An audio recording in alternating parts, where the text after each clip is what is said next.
KIIFB revenue generating model. Sir, KIIFB രൂപീകരിച്ച വേളയിൽ തന്നെ റവന്യൂ ജനറേറ്റിംഗ് ആയിട്ടുള്ള പദ്ധതികൾ ഏറ്റെടുക്കണമെന്ന് വിലയിരുത്തിയിരുന്നു. കിഫ്ബിയുടെ പ്രവർത്തന മൂലധനത്തിൻ്റെ ഒരു ഭാഗം സർക്കാരിൽ നിന്ന് ബജറ്റ് വിഹിതമായി ലഭിക്കുന്നുണ്ടെങ്കിലും വലിയൊരു ഭാഗം തുക കടമെടുക്കുകയാണ്.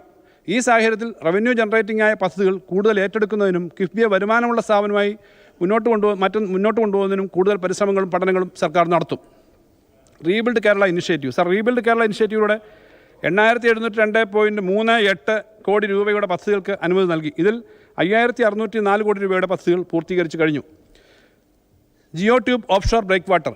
സർ, തിരുവനന്തപുരം പൂന്തുറ മാതൃകയിൽ ബീച്ചുകളുടെ സംരക്ഷണത്തിനായി geo tube offshore breakwater Kollam Cherai ബീച്ചുകൾ നടപ്പിലാക്കുന്നതിന് 5 കോടി രൂപ കേരള സംസ്ഥാന തീരദേശ വികസന കോർപ്പറേഷന് അനുവദിക്കുന്നു. പക്ഷേ ഈ പുതിയ നിർമ്മാണ രീതി ചെലവ് കുറഞ്ഞതും വലിയ അളവിൽ പരിസ്ഥിതി സൗഹൃദവുമാണ്. ഈ രീതിയിലുള്ള തീരദേശ സംരക്ഷണ പദ്ധതി വിപുലീകരിക്കും.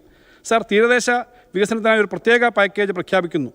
സംസ്ഥാനത്തെ വിവിധ കടൽ തീരങ്ങളുടെ സംരക്ഷണത്തിനായി geo tube offshore breakwater പദ്ധതി നടപ്പിലാക്കുന്നതിന് ആദ്യഘട്ടമായി 100 കോടി രൂപ വകയിരുത്തുന്നു. കൊല്ലത്ത് ഓഷനേറിയവും മറൈൻ ബയോളജിക്കൽ പാർക്കും സ്ഥാപിക്കാൻ മുൻ ബജറ്റിൽ അനുവദിച്ചിരുന്നു. പദ്ധതിക്ക് അനുയോജ്യമായ സ്ഥലം ഏറ്റെടുക്കുന്നതിനായി 20 കോടി രൂപ അനുവദിക്കുന്നു. സർ, സർക്കാർ വാഹനങ്ങൾ വാങ്ങാൻ 100 കോടി രൂപ. സർ, സംസ്ഥാനത്ത് കാലാവധി കഴിഞ്ഞ വാഹനങ്ങൾ മാറ്റി പുതിയത് വാങ്ങാൻ 100 കോടി രൂപ ഈ ബഡ്ജറ്റിൽ അനുവദിക്കുന്നു. സർ, വിഴിഞ്ഞം തുറമുഖം വലിയ വാണിജ്യ വികസന സാധ്യതകൾ തുറന്നിടുന്നുണ്ട്. ഇതിൻ്റെ പശ്ചാത്തലത്തിൽ രാജ്യത്തെ മറ്റ് സംസ്ഥാനങ്ങൾക്ക് തിരുവനന്തപുരത്ത് വ്യാപാര വാണിജ്യ പ്രവർത്തനങ്ങൾക്ക് നേതൃത്വം നൽകുന്നതിന് ഔദ്യോഗിക ബിസിനസ് വികസന കേന്ദ്രം സ്ഥാപിക്കുന്നതിനായി സ്ഥലം അനുവദിക്കും. ഇതിനായിട്ട് 100 ഏക്കർ വികസിപ്പിക്കും.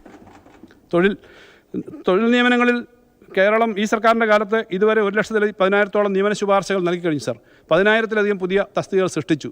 യൂണിയൻ പബ്ലിക് സർവീസ് കമ്മീഷൻ പുറത്തുവിട്ട കണക്കുകൾ പ്രകാരം PSC നിയമനങ്ങളുടെ സിംഹഭാഗവും നടക്കുന്നത് കേരളത്തിലാണ്. രണ്ടാം പിണറായി സർക്കാർ അധികാരമേറ്റതിന് ശേഷം ഇതുവരെ എംപ്ലോയ്മെൻറ്റ് എക്സ്ചേഞ്ച് വഴി 8,293 സ്ഥിരം നിയമനങ്ങളും 34,859 താൽക്കാലിക നിയമനങ്ങളും ഉൾപ്പെടെ 43,152 പേർക്ക് എംപ്ലോയ്മെൻറ്റ് എക്സ്ചേഞ്ച് വഴി തന്നെ തൊഴിൽ നൽകി. വിജ്ഞാന കേരളം ജനകീയ ക്യാമ്പയിൻ. സർ, വിവിധ കോഴ്സുകളിൽ അവസാന വർഷം പഠിക്കുന്ന 5 ലക്ഷം വിദ്യാർത്ഥികളെ നൈപുണ്യ പരിശീലനം നൽകി തൊഴിൽ പ്രാപ്തരാക്കുക, പഠനം പൂർത്തീകരിച്ചവരെ ശരിയായി തയ്യാറെടുപ്പിച്ച് തൊഴിൽമേളയുടെ തൊഴിൽ നൽകുക എന്ന ലക്ഷ്യത്തോടെയുള്ള ജനകീയ ക്യാമ്പയിനാണ് വിജ്ഞാന കേരളം. 2025-26 ഒരു പ്രധാന വികസന പദ്ധതിയായിരിക്കും ഇത്.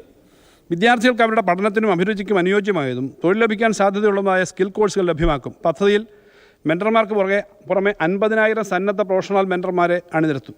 പരമാവധി കുട്ടികൾക്ക് ക്യാമ്പസ് പ്ലേസ്മെൻറ്റ് ഉറപ്പുവരുത്തും. സ്കിൽ കോഴ്സുകൾക്കുള്ള തദ്ദേശ ഭരണ സ്ഥാപനങ്ങളുടെ മാച്ചിങ് ഗ്രാൻഡായും വിജ്ഞാന കേരളം ആഗോള സംഗമം സംഘടിപ്പിക്കുന്നതിനും പദ്ധതിയുടെ പരിശീലനത്തിനും പ്രചരണത്തിനുമായി 20 കോടി രൂപ വകയിരുത്തുന്നു. പഠനം പൂർത്തീകരിച്ച തൊഴിലന്വേഷകർക്കുള്ള ആദ്യത്തെ മെഗാ ജോബ് എക്സ്പോ 2025 ഫെബ്രുവരിയിൽ നടക്കും. തുടർന്ന് ഏപ്രിൽ മുതൽ പ്രാദേശിക ജോബ് ഡ്രൈവുകളും പ്രതിമാസം 2 മെഗാ ജോബ് എക്സ്പോ വീതവും സംഘടിപ്പിക്കും. 3 മുതൽ 5 ലക്ഷം വരെ തൊഴിലവസരങ്ങളാണ് ഓരോ മെഗാ ജോബ് എക്സ്പോ വഴിയും ലഭ്യമാകുക. കേരള നോളജ് ഇക്കണോമി മിഷൻ്റെ ഡിജിറ്റൽ വർക്ക് ഫോഴ്സ് മാനേജ്മെൻറ്റ് സിസ്റ്റത്തിൽ രജിസ്റ്റർ ചെയ്ത് ഏതൊരാൾക്കും ജോലിക്ക് അപേക്ഷിക്കാം. ഇവരെ സഹായിക്കാൻ എല്ലാ ബ്ലോക്കിലും മുനിസിപ്പാലിറ്റിയിലും ജോബ് സ്റ്റേഷൻ ഉണ്ടാവും.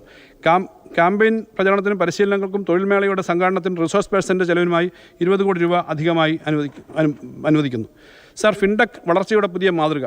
ഉപഭോക്താക്കൾക്ക് സാമ്പത്തിക സേവനങ്ങൾ നൽകുന്നതിനുള്ള പ്രാഥമികമായ സാങ്കേതികവിദ്യയും ക്ലൗഡ് സേവനങ്ങളും ആശ്രയിക്കുന്ന കമ്പനികളാണ് ഫിൻടെക്കുകൾ.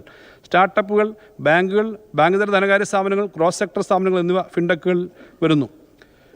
സർ, KSFE, KFC ഇതര ധനകാര്യ സ്ഥാപനങ്ങളെ ഈ പ്രവർത്തനങ്ങളിൽ കൂട്ടിയോജിപ്പിച്ച് പദ്ധതികൾ രൂപീകരിക്കും. ഫിൻടെക് മേഖലയെ വികസിപ്പിക്കുന്നതിനായി ഈ വർഷം 10 കോടി രൂപ വകയിരുത്തുന്നു.